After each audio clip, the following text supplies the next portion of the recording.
Dans cette vidéo, nous allons voir comment écrire les coordonnées de ces forces suivant OX et OY. Commençons par écrire les coordonnées de la force F1. Nous allons déplacer notre repère OX, OY et le placer à l'origine de la force F1. Nous avons O, X et Y. Alors, quelles sont les coordonnées de la force F1? Nous remarquons que la force F1, son support est suivant X et son sens est orienté dans le même sens que X. Donc, c'est positif en X. Nous allons donc mettre F1 et nous pouvons mettre plus F1. Et nous constatons qu'il n'y a pas de coordonnées en Y. Donc, F1 est seulement suivant X. Son support est seulement suivant X. Donc, en Y, c'est 0. Nous passons à la force F2. Quelles sont donc les coordonnées de la force F2? Nous allons déplacer notre repère et le placer à l'origine de la force F2, à savoir OX, OY. Alors, lorsqu'on tire la force F2 dans ce sens, cette force se décompose en deux coordonnées. Il y a une coordonnée ici et une autre là. Ici, c'est F2X, la coordonnée en X, et ici, c'est F2Y, la coordonnée en Y. Alors, quelles sont donc les coordonnées de notre force F2? Lorsqu'on regarde suivant X, on voit que Fx est dans le même sens que X, donc c'est positif. Nous allons mettre F2, qui est la norme de la force F2, et comme F2X ne touche pas l'angle, c'est le sinus, parce que c'est le côté opposé, sinus de 45 degrés. Ensuite, nous passons à la coordonnée F2Y. F2Y est dans le même sens que Y, donc c'est positif. Nous mettons F2. Comme ça touche l'angle, c'est le cosinus. Cosinus de 45 degrés. Passons à la force F3. Nous allons déplacer notre repère et le placer à l'origine de la force F3, à savoir OX, OY. Nous remarquons que la force F3 est suivant Y. Donc, la force F3 aura seulement les coordonnées suivant Y. Nous n'avons pas de coordonnées suivant X, d'où 0 en X. Et nous remarquons que comme le support de la force F3 est seulement suivant Y, nous aurons seulement les coordonnées suivant Y. Et le sens de la force F3 est dans le sens négatif. Donc, le sens est orienté dans le sens contraire des Y. Donc, nous allons mettre le signe moins et nous allons mettre la norme de F3 qui est F3 tout simplement. Nous passons à la force F3. Nous allons placer notre repère à l'origine de la force F4. Alors, quelles sont donc les coordonnées de la force F4? Lorsqu'on tire la force F4 comme ceci, il y a une coordonnée qui va aller comme ça et l'autre ira dans ce sens. Cette coordonnée-ci, c'est F4 suivant X et celle-ci, c'est F4 suivant Y. Alors, quelles sont donc les coordonnées de F4? Suivant X, nous remarquons que F4 de X est dans le même sens que X, donc c'est positif. Nous allons mettre la norme de F4 et nous remarquons que cette force F4 de X, qui est cette composante F4 de X, ne touche pas l'angle, donc c'est le sinus de 30 degrés parce que c'est le côté opposé. Et nous remarquons que F4 de Y est orienté dans le sens négatif des Y. Donc nous allons mettre le signe moins et nous allons mettre la norme de F4, à savoir F4 tout simplement. Nous remarquons que la coordonnée F4 de Y touche l'angle ici, donc c'est le cosinus. Nous allons mettre cosinus de 30 degrés. Nous passons à la force F5. Nous allons venir placer notre repère. Nous le déplaçons et nous venons le placer à l'origine de notre force F5. Nous remarquons que les coordonnées de la force F5 sont les suivantes. Alors, F5 est seulement suivant X, donc il n'y aura pas de coordonnées suivant Y, d'où 0 en Y. Le sens de la force F5 est orienté dans le sens contraire des X, donc nous allons mettre le signe moins parce que c'est dans le sens contraire des x. Et nous allons mettre la force F5, la norme, tout simplement. Nous passons à la force F6. Nous allons placer notre repère à l'origine de la force F6. Nous avons OX, OY.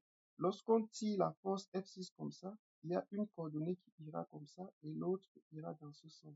Ici, c'est F6 suivant Y et ici, c'est F6 suivant X, la coordonnée suivant X.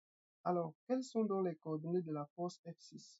Nous remarquons que F6 de X, la coordonnée en X est orientée dans le sens contraire des X. Nous allons mettre le signe moins.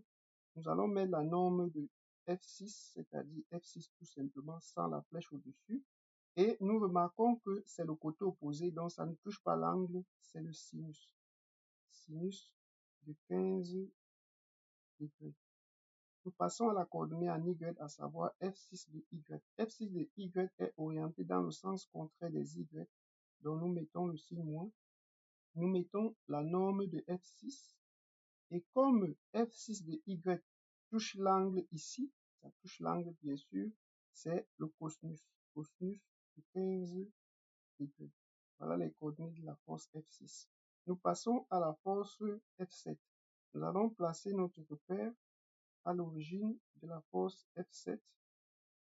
Alors, nous remarquons que la force F7 est seulement suivant Y, donc il n'y a aucune coordonnée suivant X, donc en X, c'est 0. Et c'est orienté dans le même sens que Y. Le sens de F7 est dans le même sens que Y, donc c'est positif. Nous allons mettre tout simplement F7. Si nous mettons plus F7, ça ne dérange pas, mais la bonne écriture, c'est F7 parce que c'est positif. Nous passons à la force F8. Nous allons venir placer notre repère à l'origine de la force F8, X, Y. Lorsqu'on tire F8 comme ceci, ça se décompose, il y a une coordonnée ici et il y a une autre là. La coordonnée ici, c'est F8 suivant X et la coordonnée ici, c'est F8 suivant Y. Quelles sont donc les coordonnées de notre force F8? Lorsqu'on tire F8 comme ça se décompose comme ça et comme ça.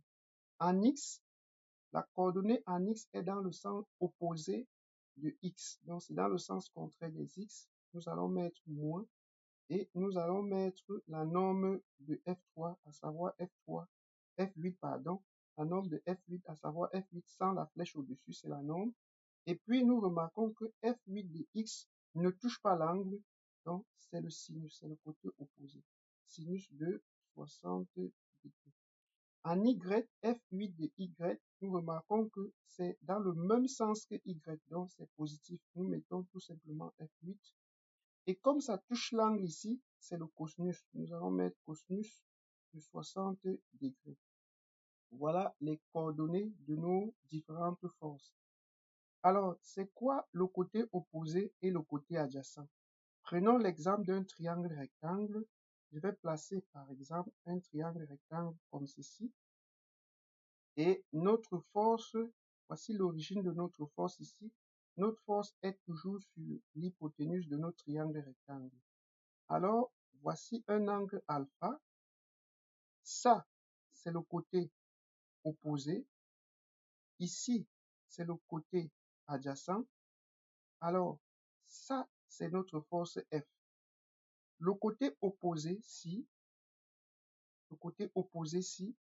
lorsqu'on tire notre force comme ça se déplace comme ceci et l'autre se déplace comme ceci. La coordonnée ci est encore celle-ci, c'est sur le côté opposé, ça ne touche pas l'angle. C'est pourquoi j'ai dit la coordonnée ci, vous allez mettre la norme de F, ci, et comme ça ne touche pas l'angle, vous mettez le sinus de alpha, parce que c'est le côté opposé, ça ne touche pas l'angle. Le côté ci, qui touche l'angle, qui est une autre coordonnée de notre force F, c'est le côté adjacent, c'est égal à quoi?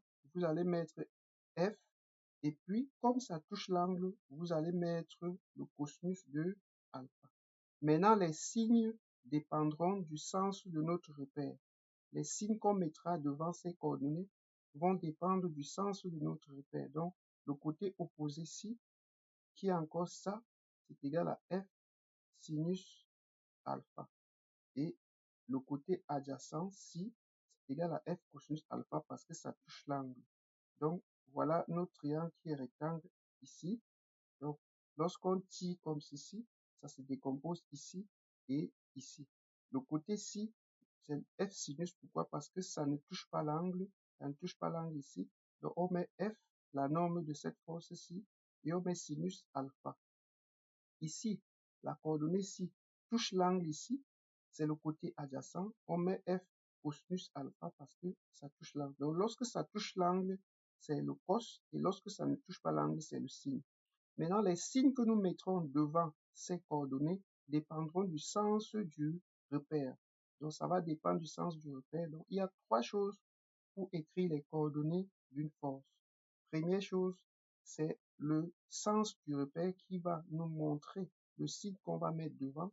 Et puis, on va mettre, après ce signe, on mettra la norme de la force qu'on est en train de trouver ces coordonnées et ensuite, soit le sinus, soit le cosinus en fonction du côté opposé ou le côté adjacent ou en fonction du côté qui touche l'angle, comme ce côté-ci, et le côté-ci qui ne touche pas l'angle, qui est le sinus. Voilà comment trouver les coordonnées d'une force. Je vous remercie d'avoir regardé attentivement cette vidéo. Je vous invite à liker, à partager et à laisser un commentaire. À très bientôt dans les prochaines vidéos. Merci.